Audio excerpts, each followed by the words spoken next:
Hi everybody, I have a slightly different video for you today. So if you follow us on Facebook or Instagram, you'll see I've posted quite a lot of photos of this girl here. And we do have a previous video on her when I chose to keep her.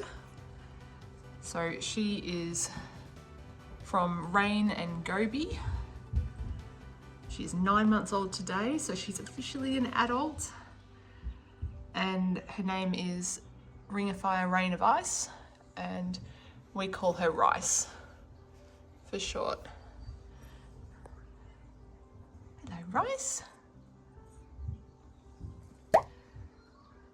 So every so often we do keep a kitten from our own litters, more so lately, because we're really happy with the quality that we're breeding. And this is the first girl I've kept from our Polish boy, Gobi. And I couldn't be happy with her. She's just absolutely beautiful when she does look at me. Rice, are you gonna come down and say hello? She's like, no, I'm quite happy here, thank you.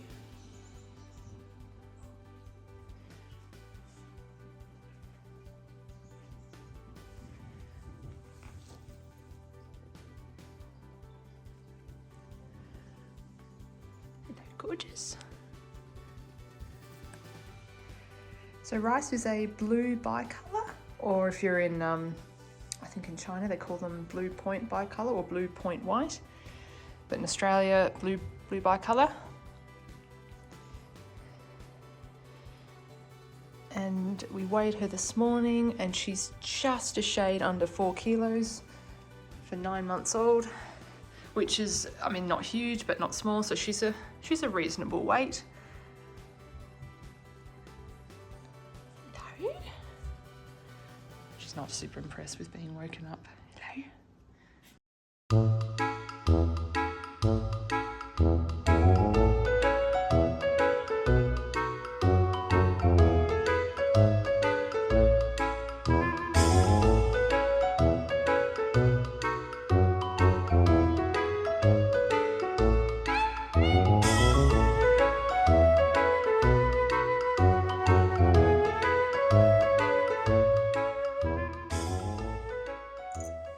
I thought I'd do this little video just kind of explaining why we've kept her, though honestly if you look at her you can probably tell she's just absolutely gorgeous.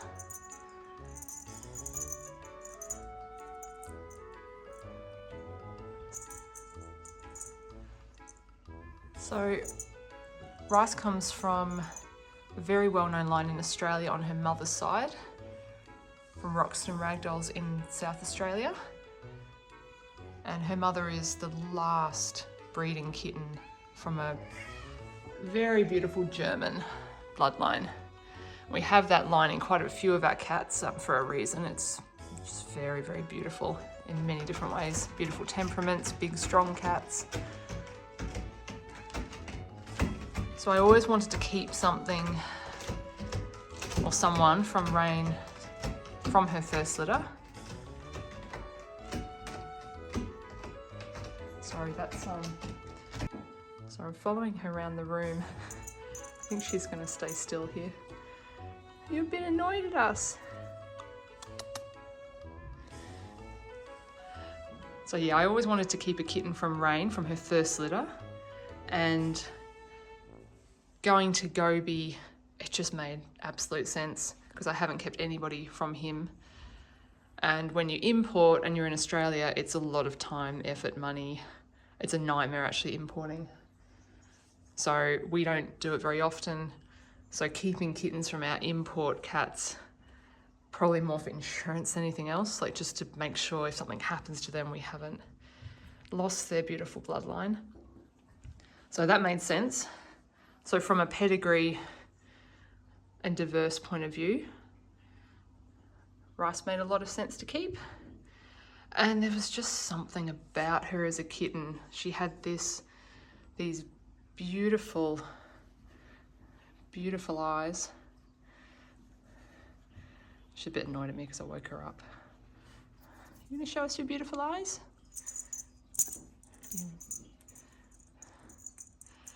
And eye colour is not a super strong point of mine, so that was extra bonus. Here we go.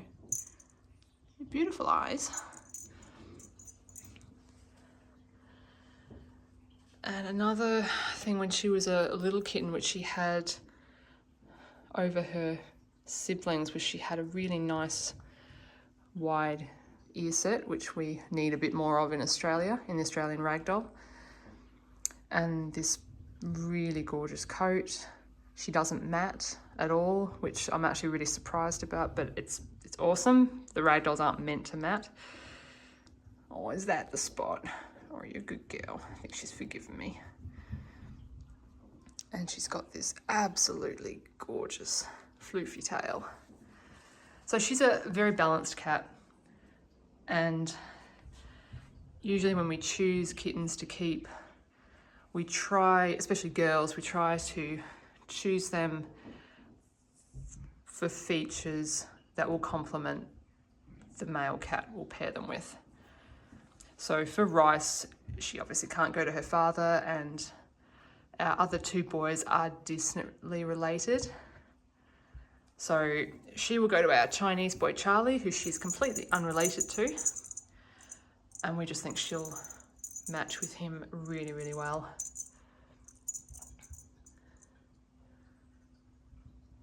Not very vocal today. She's like, I'd like that teaser though, that you can have it. Good girl.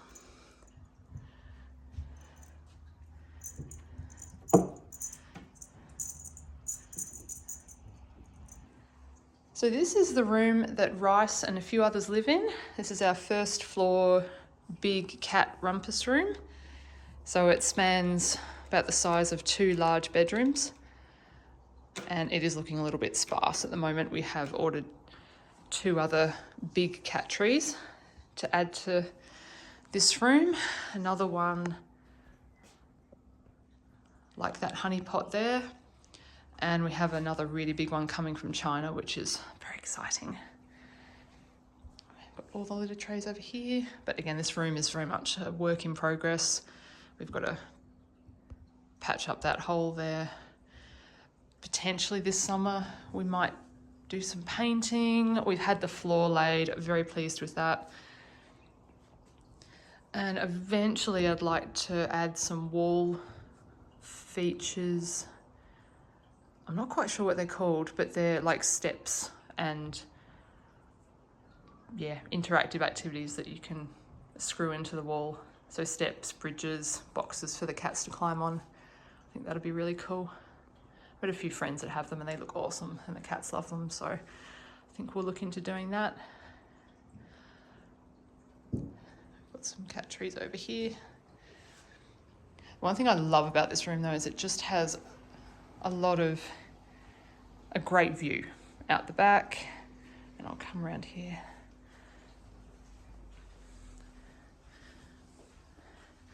They have a lot of vegetation out the front.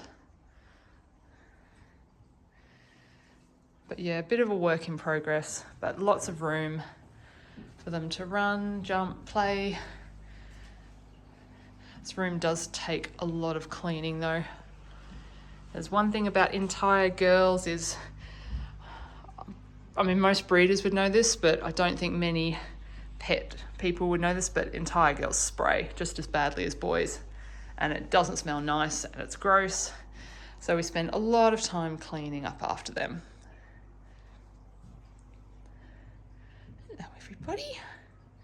And we have Fufu here. I haven't really said a whole lot about Fufu, but Fufu, or Fuego, is a half sister to Cupcake. They have the same father, and she is Tiny's daughter. And we're just waiting for her to come on call so she can go and have a date with Charlie. And Charlie's the same boy. I'll put a picture up of Charlie actually. He's our Chinese boy. Hey Rice.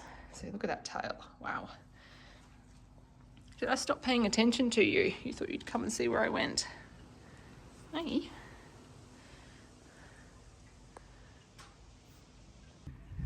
So I have the sliding door here open so they can get some airflow, sniff the wind.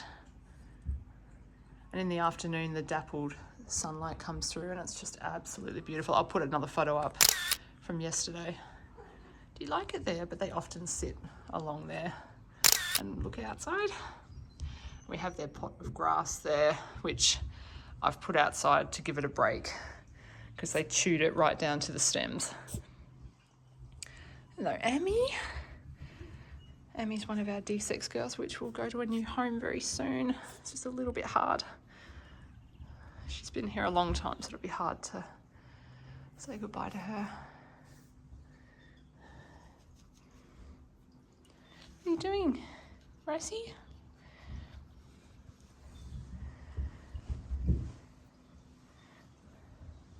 So the plan for Rice is, now she's officially an adult in Australia, I think also in overseas as well, 9 months is when they're considered an adult. So she has called a few times, and that just means, I suppose, come on heat in season. And over here in my association, we don't breed girls before 9 months unless there's a absolute dire medical reason. But generally, yeah, no. So with Rice, I'll probably wait until 10 or 11 months before I breed her. We'll just see how she goes. Can be really difficult if young girls call a lot. Can be quite dangerous to their health. So we'll see how we go. I hope, sorry, I hope the audio on this is okay.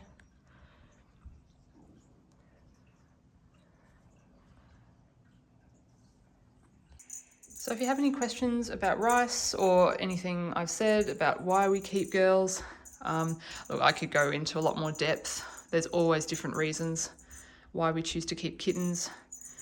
It can be bloodlines, it can be just, there's just something about a kitten I like. But for her, a lot of factors lined up, and she's just absolutely beautiful. So yep, any questions at all, drop a comment below. If you'd like to see more videos like this, please consider liking the video and subscribing. And we'll get to doing a question and answer as well very soon. I